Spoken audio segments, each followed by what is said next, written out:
प्रणाम भाई। आज हम एगो तथ्य पर बात करे आइल बानी, लेकिन बात कइला से पहले हमरा जीवन में जौन घटित भइल बा ओकर कुछ अंश रउआ सबके बतावल चाहत हई। 12वीं के परीक्षा प्रथम श्रेणी से पास कइला के बाद दिल में ई आइल कि हम गायकी करी। बहुत मान मनौवल कइला के बाद परिवार से अनुमति मिल पावल कि ठीक बा, जा गाओ बजाओ। फिर हम संगीत के शिक्षा प्राप्त कईनी। फिर बारी आइल एल्बम निकाले के। हमार पापा बनारस में एगो प्राइवेट स्कूल में पढ़ावत रहन और फिर ट्यूशन वगैरह पढ़ा के परिवार के भरण पोषण करत रहन। ऐसन परिवार में एल्बम बनावे खातिर हमनी घरे कहनी कि हमरा पैसा चाहिए। तो हमरा आज भी याद बा, माई हमार मामा के लड़का हवन संतोष तिवारी जी, जौन देहरादून में रहेलन, उनका से 20,000 रुपया मंगलस। भैया के बहुत बहुत धन्यवाद कि उस समय में भैया मदद कैलन। फिर हम गईनी कैसेट निकलनी। अब 20,000 में पूरा 8 गाना के ओती घरी कैसेट आवत रहे, तो पूरा ऑडियो वीडियो तो बनी ना 20,000 में। तो ओती घरी हमार साथ और मार्गदर्शन कैलन बड़ भाई सुधीर यादव संगम जी, जौन गाजीपुर के रहे वाला हवन। हमनी के 4-4 गाना के कैसेट निकलनी जा। कैसेट के नाम रहे माई आके रक्षा करी। अब कैसेट तो बन गई। अब मास्टर बा हमनी के हाथ में, मगर उती घड़ी कंपनी से और सब कैसेट मंगावे खातिर 35,000 रुपया लागे कैसेट बनवावे खातिर। तो वो पैसा हमनी फिर रहबे न कैल रहे। फिर हमनी घरे पैसा मांगे खातिर, तो हमरा याद बा भैया, माई हमार जौन घर के खर्चा बर्चा चलावे खातिर पैसा रहे, वो पैसा हमरा के निकाल के देहलस। फिर हम गईनी। अब 35,000 तो रहे ना हमने। फिर बनारसी में लोकले से एगो प्रदीप जी हवन, उनका से कैसेट बनवनी जा। भगवान जाने ओकरा बाद माई हमार घर के खर्चा वर्चा कैसे चलैले हुई। कैसेट बनवा लेनी जा। अब कैसेट के दुकान पर लेके जाई जा तो केहू रखे खातिर तैयारे ना, जे रखे भी तो कहे कि रख दो, जब बिचा जाता आके पैसा ले जा। फिर हमने के का करनी जा कि घूम घूम के नवरात्र के टाइम रहे, हर पंडाल पर कैसेट देवे लगनी जा कि ले जा भैया, खाली बजाए जा, पैसा मत दी जा। ई आलम रहे कि एगो पंडाल वाला तो कलस कि हाँ द कैसेट तार बजाई, मगर ओकरा हमरा के खर्चा पर नहीं देवे के पड़ी। कैसेट बांट देनी जा। जितना पैसा लगा रहे सब डूब गई, 1 रुपया ना आयल। फिर हम कौन मुँह लेके घरे अती पैसा मांगे खातिर। फिर हम रहे लगनी हो जे स्टूडियो पे, जौना स्टूडियो से रिकॉर्डिंग भी रहे, गांधी स्टूडियो से। फिर हम मुझे संतोष भैया बहुत प्यार दिलन, मुझे रहे लगनी। राजा भैया उजे रहन, उनका से सीखी, सेवा करी, बहुत कुछ सीखे के मिलल। फिर वैसे ही पैसा वैसा जुगाड़ के एगो और एल्बम निकलनी जा। वैसे ही साझा में, जना में पवन परदेसी जी भी रहन। एल्बम के नाम रहे देवघर के दबंग भोलेनाथ। वो ना चलल। हताश हो गए नी हम, समझ में ना आवत रहे का करी। फिर एक बार हिम्मत जुटा के घरे आईनी, कहनी कि एगो लोकगीत निकाले के बाद कैसे हूँ पैसा के जुगाड़ हो जाता। फिर हमार पिताजी कैसे हमरा के पैसा दिलन ये हम बतावल नहीं चाहत, मगर हमरा के पैसा मिलल। हम जाके एल्बम बनैनी, मन माने ना। ऑडियो तो बन गई, लेकिन वीडियो बनावे के पैसा ना रहे। तो उतनी घड़ी मदद कैनी। बनारस के वो बहुत ही टैलेंटेड एक्ट्रेस हैं तानिया जी, उन्होंने हमारा वीडियो फाइनेंस किया। उनका पैसा अब कुछ दिन पहले हमने उनको वापस किया है, लेकिन उस समय पे उन्होंने बहुत मदद किया, इसके लिए बहुत बहुत धन्यवाद। अब कैसेट तो बन गई, ऑडियो वीडियो दोनों बन गई, लेकिन वह काम फिर कि 35,000 रुपया फिर से रिलीजिंग खाती, वो पैसा ना जुट पायल होती घड़ी, और एल्बम वो आज तक ना आयल। फिर अब समझ में ना आवत रहे कि अब का कल जाओ। फिर हम राजा भैया से कहनी जौन वहाँ रिकॉर्डिस्ट रहन गांधी स्टूडियो में, हम कहनी कि हमरा के रिकॉर्डिंग सिखा दो। अब तो आगे पढ़ाई उढ़ाई छुटिए गई बा, संगीत की डिग्री बा हमरा भी तक कभी, अब देखल जाए हमरा के अभी रिकॉर्डिंग सिखा दी रुआ के कि हम रिकॉर्डिस्ट बन जाए। ऐसे ही जिंदगी कटे लागल।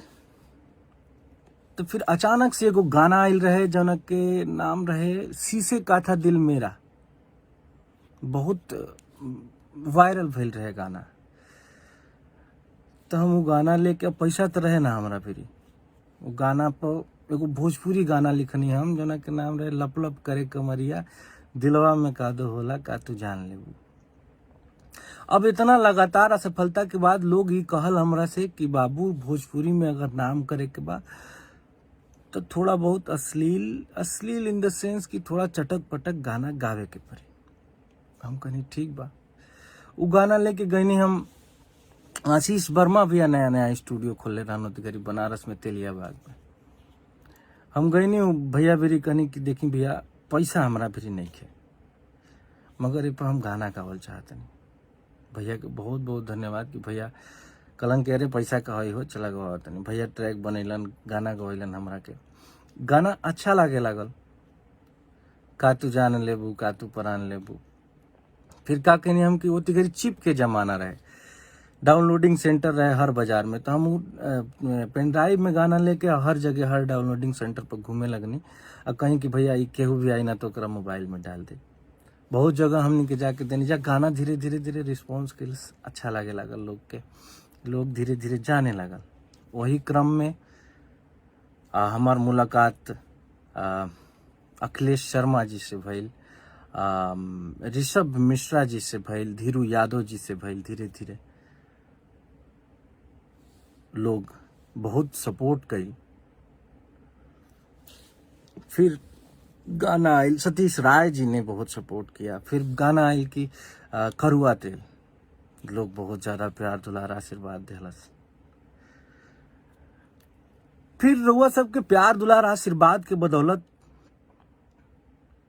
हम मुंबई गए नहीं फिल्म इंडस्ट्री में। सासाराम के केला भी एगो गाना आई रहे। मुंबई गईला के बाद जब हम देखनी कि हमनी के अश्लीलता के बदौलत जौन हमनी के गाना गावत नहीं जा ओकरा बदौलत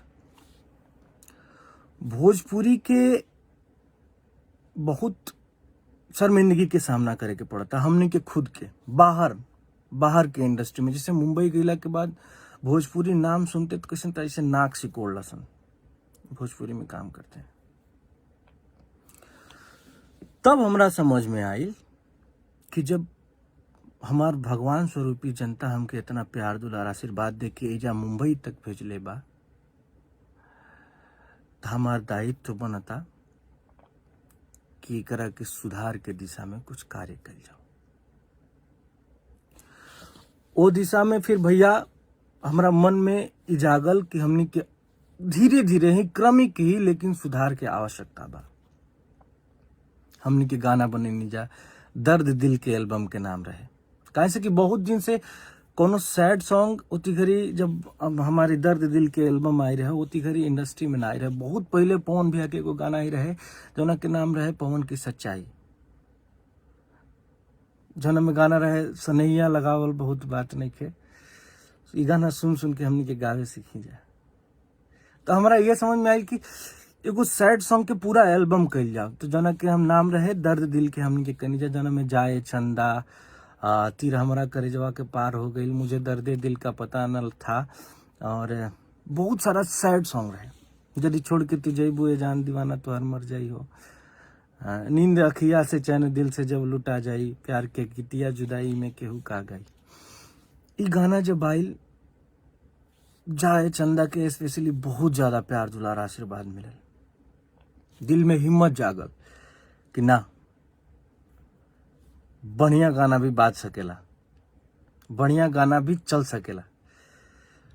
वही क्रम में गोरी तोर चुनरी, अभी मुंह मारो कमैला के वही प्रयास में कहे से कि हम फिर एगो दिमाग में अपना बैठा लेनी कि अच्छा गाना भी देना है और पब्लिक को एंटरटेनिंग गाना भी देना है, जिससे कोई वही सैड सॉन्ग और लव सॉन्ग सुनते सुनते कोई बोर ना हो। तो इसलिए थोड़ा बहुत चटक मटक भी गाना देना है। तो उसी मतलब हमारे दिमाग में बन गया कि सुधार की स्थिति में, सुधार के रास्ते पे हम लोगों को चलना है, खास करके हमको, क्योंकि मैं अपनी जिम्मेदारी ले सकता हूँ।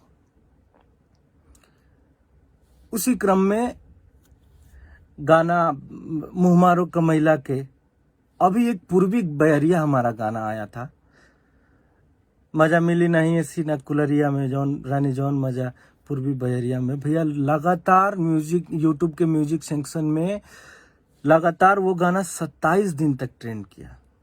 ये प्रमाण है इस बात का कि धीरे धीरे ही सही हम लोग अपने प्रयास में सफल हो रहे हैं।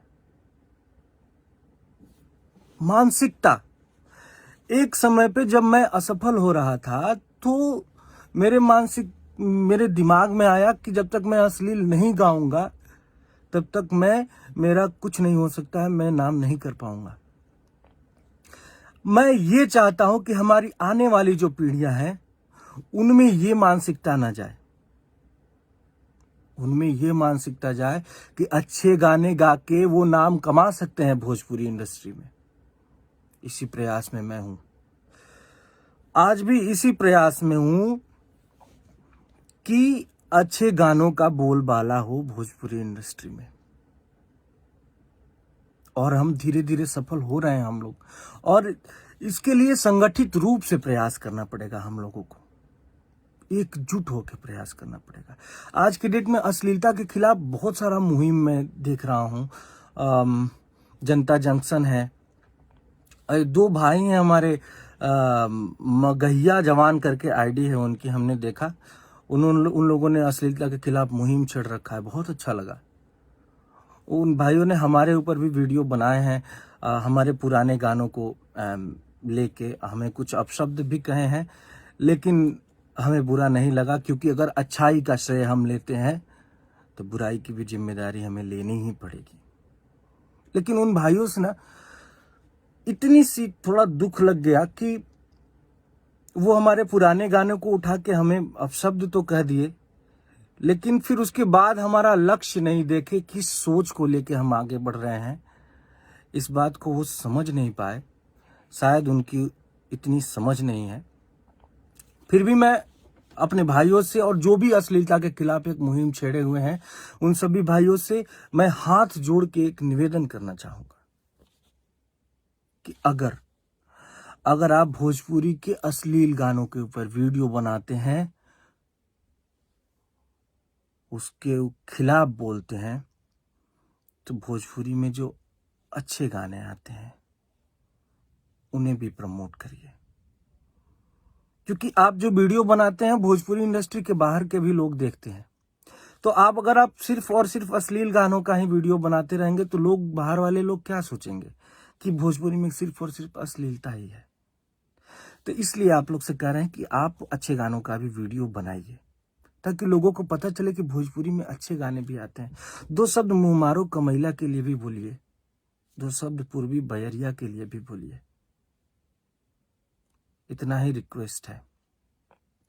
बाकी आप लोग बहुत अच्छा कर रहे हैं, और हमारी जनता महान है, हमें जो प्यार देते हैं वो महान है, जिनके प्यार दुलार आशीर्वाद के बदौलत आज हम लोग जो भी हैं सो हैं। ये बदलाव की बयार है, ये बदलाव का समय है। एकजुट के हम लोगों को काम करना पड़ेगा, एकजुट होकर। और आप लोग को मैं बता दूं कि भोजपुरी इंडस्ट्री से बड़ा कोई इंडस्ट्री नहीं है। नियर अबाउट 38 to 40 करोड़ हम लोगों का पॉपुलेशन है। हम लोग अगर चाह जाएं तो हम लोगों की इंडस्ट्री, हम लोग इसलिए थोड़ी हमारी इंडस्ट्री पीछे है क्योंकि कुछ लोग जो उत्तर प्रदेश और बिहार और झारखंड में रहते हैं, वही लोग उनसे पूछेंगे तो बोलेंगे कि मैं भोजपुरी नहीं सुनता हूं। इसमें दोष हम लोगों का भी है। लेकिन दोष किसका दिया जाए? मैं अपने जो लोकतंत्र का चौथा स्तंभ होता है मीडिया को, मैं और जो भी भाई ऐसे वीडियो बना रहे हैं उन लोगों से ये रिक्वेस्ट करना चाहूंगा कि जो अच्छे गाने आ रहे हैं उनको सभी लोगों तक पहुंचाएं, ताकि लोगों को पता चले कि भोजपुरी में अच्छे गाने भी आ रहे हैं। हमारे लोग जिस दिन सारे लोग भोजपुरी से जुड़ गए, भोजपुरी से बड़ी इंडस्ट्री किसी के पास नहीं होगी। जितने भी रीजनल लैंग्वेजेस हैं अपने इंडिया में, सबसे ज्यादा पॉपुलेशन हम लोगों की है। बहुत अच्छा लग रहा है ये बदलाव की बयार देख के, लेकिन आप लोग से यही रिक्वेस्ट है, अच्छे काम की तारीफ भी करें आप लोग, प्लीज। प्रणाम।